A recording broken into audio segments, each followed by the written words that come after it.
Faster than a speeding bullet. More powerful than a locomotive.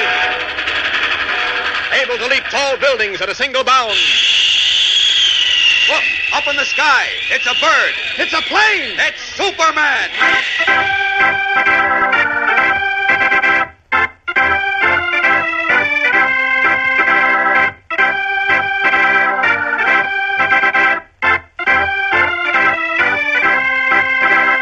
Yes, it's Superman, strange visitor from the planet Krypton, who came to Earth with amazing physical powers far beyond those of mortal men, and who, disguised as Clark Kent, mild-mannered reporter for a great metropolitan newspaper, wages a never-ending battle for truth and justice.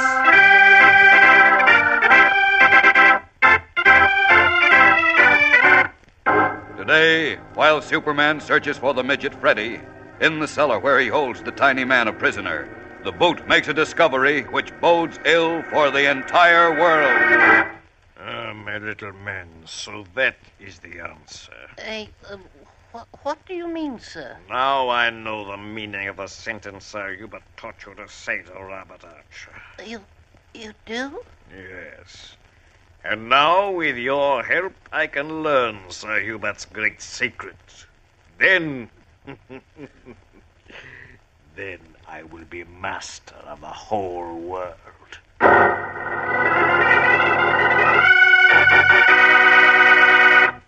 Hello, gang. This is Superman with a very special treat for you. A personal transcribed talk from one of America's most popular and most beloved young people, charming Margaret O'Brien. Come in, Margaret. Hello. This is Margaret O'Brien again. Mr. Superman wants me to tell you more about our big March of Dimes radio party. All of you are invited to listen next Saturday, January 24th, on the same station. Your newspaper will tell you what time. The name of our party is the Parade of Pennies. This is the way we can do our part in the March of Dimes. You all know that our parents have been sending money to the March of Dimes to fight infantile paralysis, a crippling disease that usually strikes children of our age. And by the way, see the latest movie, which was all about infantile paralysis. It starts next Saturday at your neighborhood theater. When you see it, you'll know why it is so important that we should do help to fight infantile paralysis. Thank you, Margaret. We'll remember to join you again tomorrow on this same station for the big March of Pennies party.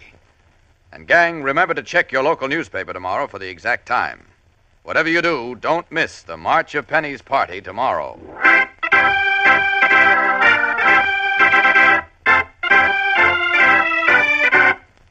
And now, the adventures of Superman.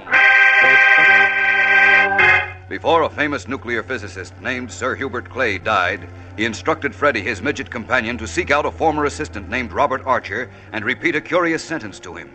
This must be done before February 1st, Sir Hubert warned, or else a worldwide disaster would occur.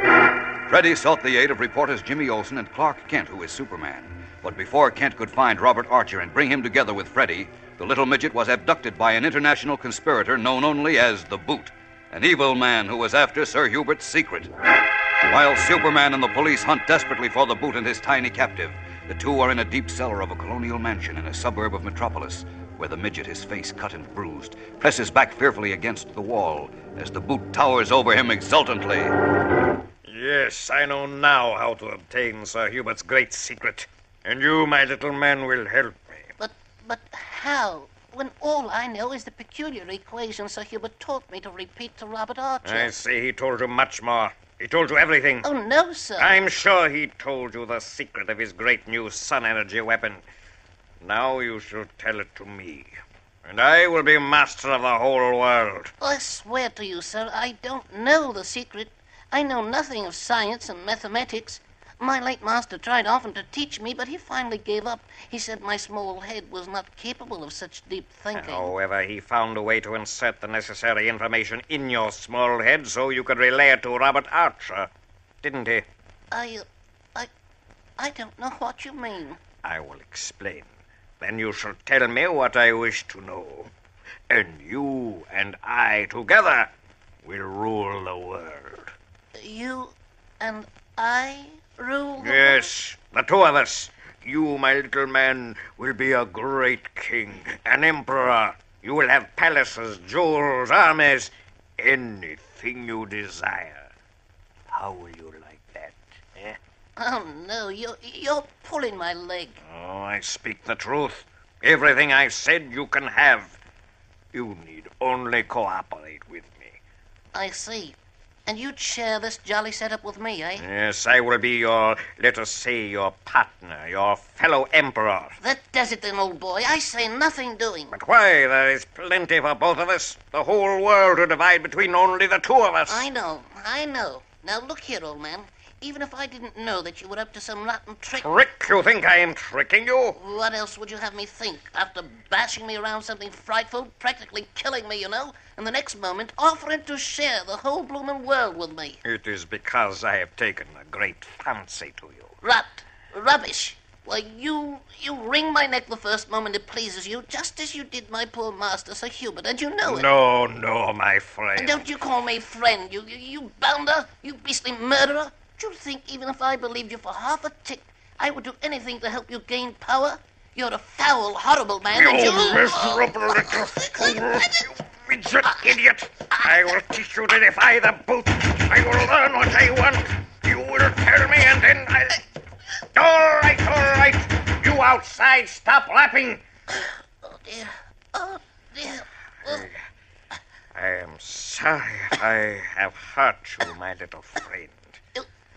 You came jolly close to finishing me. Forgive me, I have a bad temper. I lost my head. Well, if you're really sorry, which I know you're not, let me go. Please let me go. No, I cannot do that just yet. You must help me first. But I can't help you. I tell you, I don't know anything about Sir Hubert's secret. Can't you believe that? Listen, I will tell you how you can help me, and if you do as I ask, then I will let you go. That is a promise. Do you agree? But No. I want only your word that you will cooperate. No, I won't. I don't know what you're talking about. But whatever it is, I will not help. I'll do nothing for you because you're a terrible man. You murdered my master. You stubborn fool. This time I will finish you. I will... No. That's not the way. Don't do that. Be quiet out there. I will do this my own way. No, listen to me. Silence, I said. Wait. I will come outside. Oh, dear. Why do you shout like a fool, Minter? Because I was afraid you'd kill him. Wait. Besides... I will close the door. The stupid, stubborn little idiot. He defies me. I know, but you must win his confidence so he'll be willing to cooperate. Because, as I have already told you, unless one agrees willingly, it is impossible to hypnotize him. I tried to win his confidence. I promised the little mouse everything, but he fears and hates me. Well, in that case, I can do nothing. I will go. Wait, Minter, wait. Did I not tell you Sir Hubert hypnotized the midget and told him his secret, which he can reveal only when he is again hypnotized? Yes, but again I must explain to you that a person can only be hypnotized when he is willing. He must be relaxed, perfectly at ease. Otherwise, it is impossible. Very well. I know of a way to make the tiny, stubborn fool cooperate with us. You do? Yes. I was not chief agent for the German Farben Company for nothing. I know all the Nazi tricks, and many of my own.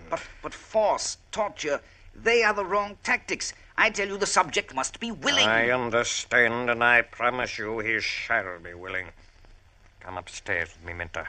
Hurry.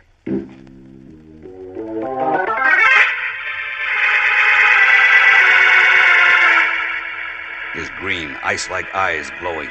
The boot turns and limps rapidly up the steps from the cellar, followed by the thin, black-clad man he calls Minter. What is the boot's plan? We'll be back in a moment to find out, so keep listening. Lest we forget, gang, let me remind you again of the importance of your active participation in the March of Dimes campaign. Your dimes, as many of them as you can spare, are needed to continue the fight against infantile paralysis, that dread disease which attacks boys and girls, and in many cases, when it fails to rob them of life, leaves its victims without the ability to run and play like normal children should. Remind members of your family to contribute as generously as possible. Do the same thing yourself, out of your own allowance. Keep in mind that when your dimes join the parade in the March of Dimes, you are protecting yourself. Also, don't forget what Margaret O'Brien told you about the big parade of Penny's party, which will be heard on this network tomorrow, Saturday. Don't miss it, whatever you do. Check your local newspaper or radio station for the time. We'll be seeing you then.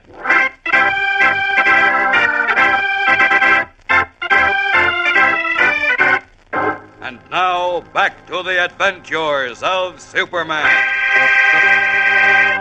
High above the sleeping city of Metropolis, like a meteor coursing through the gray skies of early dawn, Superman is engaged in a monumental task, searching every building, every room, every inch of the great city for the Boot and his tiny captive, Freddy.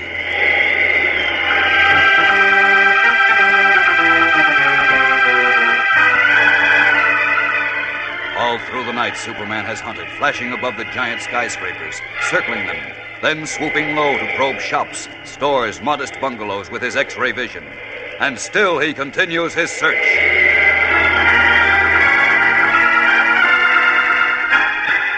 Now, as the first faint rays of the rising sun dimly lighten the sky, the Man of Steel pauses in lonely, curious flight high above a ghostly spire.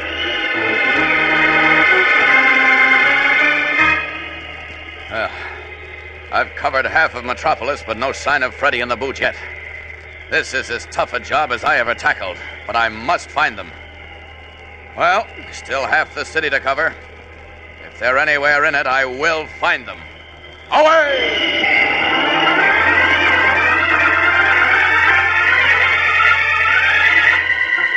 Flashing away, swooping, darting, climbing like some fabulous great red and blue bird, Superman resumes his relentless search for the Boot and the tiny Frederick.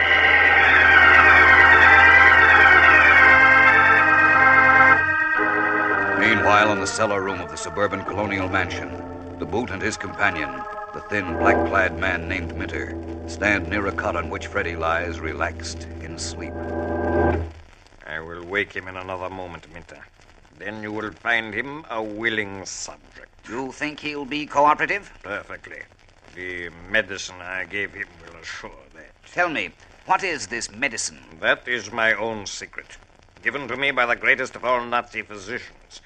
When someone was so strong he refused to give information, despite all the stormtroopers did to him, this medicine loosened his tongue. It must be some rare drug, eh? The tiny fool grows restless. It is time to wake him. Wake up, little friend. Wake up. Wake up. He is awake. Prepare yourself, Minter. In a moment you will be able to impress your will upon him. And he will tell us Sir Hubert's great secret. Eagerly, the Boot and the thin, black-clad hypnotist stare down at the tiny Freddy, who yawns, stretches his little arms, and then opens his eyes. Is the Boot right? Will Freddy agree to be hypnotized now, and then reveal Sir Hubert's great weapon to ensure world peace, with which the Boot wants for world domination? Is there a chance that Superman will locate the hideout in time? Our story has reached a tense climax, fellows and girls, so be sure you hear Monday's thrilling episode. Tune in Monday, same time, same station, for Chapter 9 of Dead Man's Secret on The Adventures of Superman.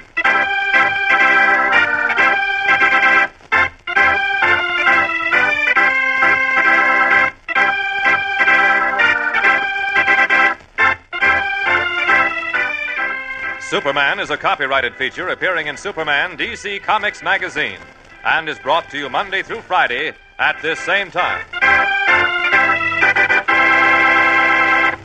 This program came from New York. Stay tuned to your mutual station for Captain Midnight, which follows in just a moment. And right after Captain Midnight, you will hear Tom Mix and his Ralston Straight Shooters. This is the Mutual Broadcasting System.